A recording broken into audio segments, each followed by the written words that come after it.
So as you see, we have slope-intercept form is y equals mx plus b. M is the slope, b is the y-intercept. Point slope form is y minus y sub 1 equals m times the quantity x minus x sub 1. And what we're going to do is when you are given a slope and a point, you plug into point slope form, and then we're going to solve for the y to put it in slope-intercept form.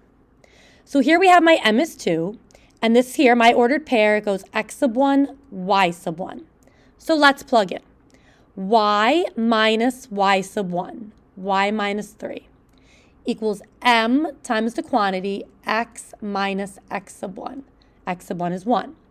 So I plug in to point slope form. I then need to take this 2 and distribute it. So I'll have y minus 3 equals 2x minus 2. And then to solve for y, I'm going to add 3 to each side, leaving me y equals 2x negative 2 plus 3 plus 1. So here we see my slope is 2, as it should be, as m equals 2 in the problem given, and my y-intercept would now be at 1, where it would cross the y-axis. Let's look at example 2 here. Here my slope is 0. So watch what happens when I plug in 0. Y minus a negative 2. My x sub 1 and my y sub 1 are both negative 2. Equals 0 times the quantity x minus a negative 2. And we're going to put it in parentheses. We are subtracting a negative number. So if I wanted to simplify here, I would say, okay, y plus 2, because double negative would be addition, is 0 times the quantity x plus 2. Well, 0 times anything is going to be 0. So this 0 here, my 0 slope, eliminates my x variable as well as that other integer. And we'll drop down the y plus 2. To solve, I'll subtract 2 from each side. Y equals negative 2. Which makes sense because if my slope is 0, that means I have a horizontal line.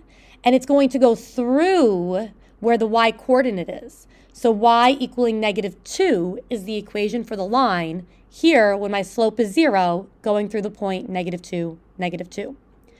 Now, if my rare case that the slope was undefined, that would be when I have my x equals a number, and it would be when x equals the x coordinate. Last example here, let's plug in a 1/3. So y minus y sub 1, which is 2, is m 1/3 times the quantity x minus negative 9. So I'm just going to write x plus 9.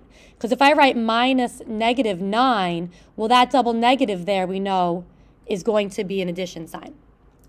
So y minus 2 is 1/3 x, 1/3 times x, 1/3. And then 1/3 times 9 is 3. So plus 3. We're going to add 2 to solve for y to put it into slope-intercept form.